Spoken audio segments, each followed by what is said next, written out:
سبيل الدموع سبيل مريح تنهدى يا صاحي كي تستمع. بسم الله الرحمن الرحيم. السلام عليكم ورحمة الله وبركاته.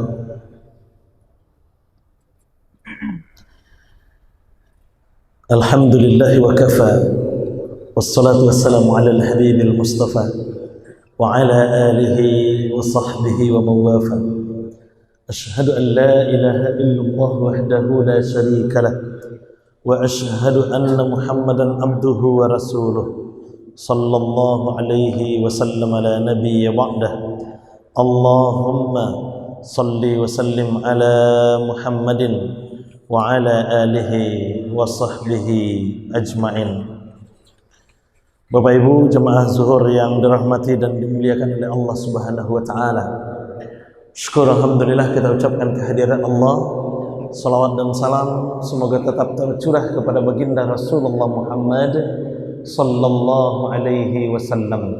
Allahumma salli ala Muhammad wa ala ali Muhammad. Bapak Ibu jemaah zuhur yang dirahmati dan dimuliakan oleh Allah Subhanahu wa taala, menanamkan kecintaan kepada Rasulullah sallallahu alaihi wasallam dengan berbagai macam bentuk dan cara, asalkan tidak bertentangan dengan syariat ajaran agama yang kita anut, tentu menjadi bagian dari upaya kita untuk mendapatkan cinta Rasulullah sallallahu alaihi wasallam itu.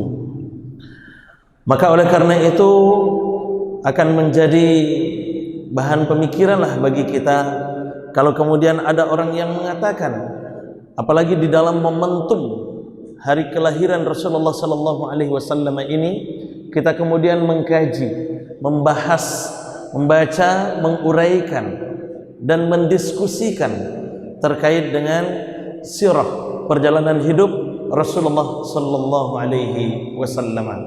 Lalu di mana salahnya kalau ada kemudian orang yang mengadakan majelis ilmu yang di dalamnya kemudian membahas sirah Rasulullah sallallahu alaihi wasallam, bahkan sampai mengecap bahwa orang-orang yang melakukan majelis ilmu yang membahas tentang Rasulullah sallallahu alaihi wasallam, sirah Rasulullah sallallahu alaihi wasallam itu sebagai sesuatu yang mengada-ada yang tidak pernah dilakukan oleh Rasulullah sallallahu alaihi wasallam.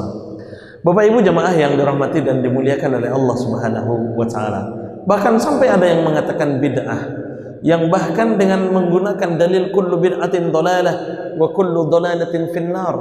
Setiap yang bid'ah itu adalah sesat dan yang sesat itu tempatnya nanti di neraka. Maka otomatis orang-orang yang mengadakan kajian-kajian terkait dengan sirah Rasulullah sallallahu alaihi wasallam tentu akan menjadi penghuni neraka semuanya. Padahal ini adalah bagian dari upaya kita untuk menanam cinta kita kepada Rasulullah sallallahu alaihi wasallam. Mengambil momentum itu tentu menjadi memberikan kesan terbaik, kesan yang lebih kuat untuk apa? Untuk menanamkan kecintaan itu. Bapak Ibu jemaah zuhur yang dirahmati dan dimuliakan oleh Allah Subhanahu wa taala, bukan hanya sekedar menanam cinta, tapi juga berupaya untuk apa? Untuk mengambil teladan terbaik, karena Rasulullah sallallahu alaihi wasallam adalah teladan terbaik sesuai dengan apa yang disampaikan oleh Allah Subhanahu wa taala. Laqad kana lakum fi Rasulillahi uswatun hasanah.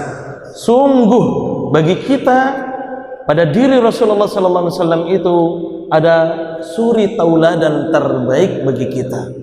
Maka kita tentu tidak akan mendapatkan suri tauladan itu jika kita tidak mengenal orang yang kita akan teladani.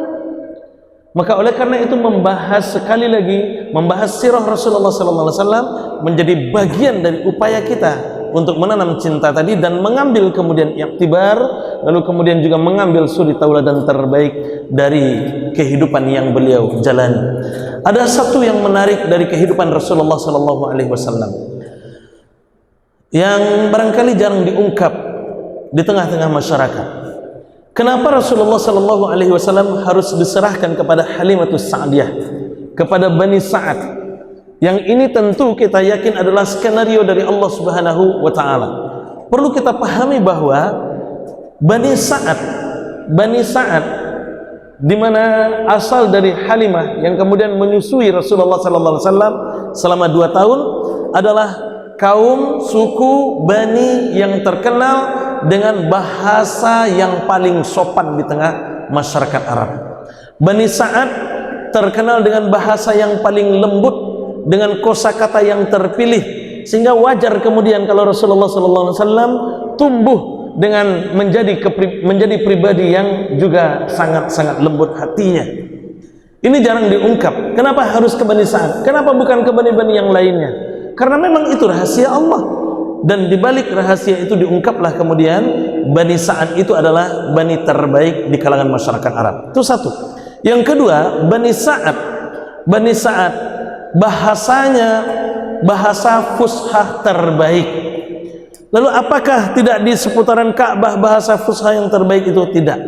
Di seputaran Ka'bah sudah terkontaminasi dengan bahasa-bahasa orang yang setiap tahun datang ke sana. Setiap tahun orang-orang luar daerah datang ke sana dan bercampurlah kemudian bahasa, dan tidak mungkin kemudian Rasulullah SAW tumbuh dengan bahasa yang seperti itu. Maka Rasulullah kemudian, Muhammad kecil kemudian dikirim ke Bani Sa'ad yang memiliki akhlak yang paling santun dan bahasa yang paling lembut. Dan kita lihat kemudian Rasulullah tumbuh dengan kepribadian yang juga sangat luar biasa. Kenapa bukan 2 tahun saja?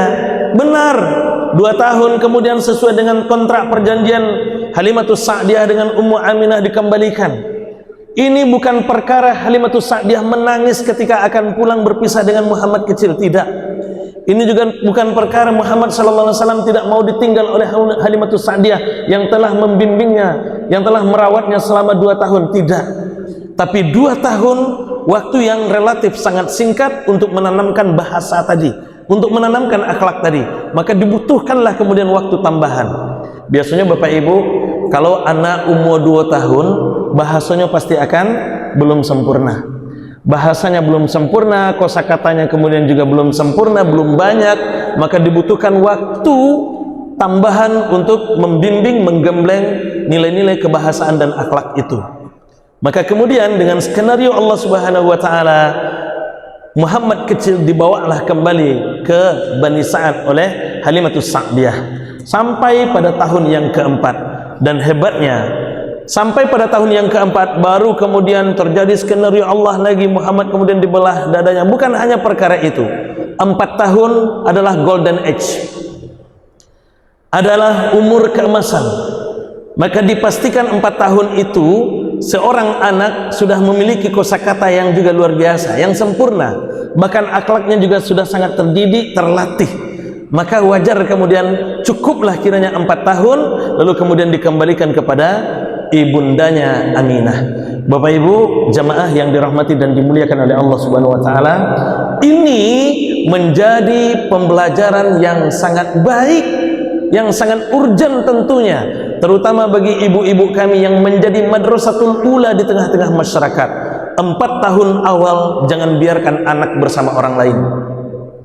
4 tahun awal jangan biarkan anak bersama orang lain yang orang lain itu barangkali belum kita tahu kredibilitasnya, belum kita tahu akhlak kepribadiannya, belum kita tahu kebagusan, keelokan budi bahasanya, dan seterusnya dan seterusnya. Maka madrasah terbaik bagi seorang ibu adalah 4 tahun pertama.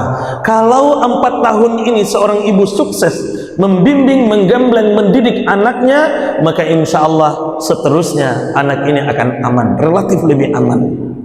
Ini barangkali salah satu rahasia yang kemudian terungkap dari apa yang dilakukan oleh Muhammad kecil, peristiwa yang diskenariokan oleh Allah Subhanahu wa taala terhadap Muhammad kecil, Halimatus Sa'diyah dan Ummu Aminah. Mudah-mudahan kita bisa mengambil ini, insya Allah kalau bagus 4 tahun pertama, maka anak kita akan menjadi anak-anak yang hebat, anak kita akan menjadi anak-anak yang super, anak kita akan menjadi anak-anak yang insya Allah bisa diharapkan sesuai dengan apa yang kita inginkan itu. Mau jadi apa anak kita kelak, itu sangat ditentukan dengan 4 tahun pertama ini. Mohon maaf, terima kasih. Assalamualaikum warahmatullahi wabarakatuh.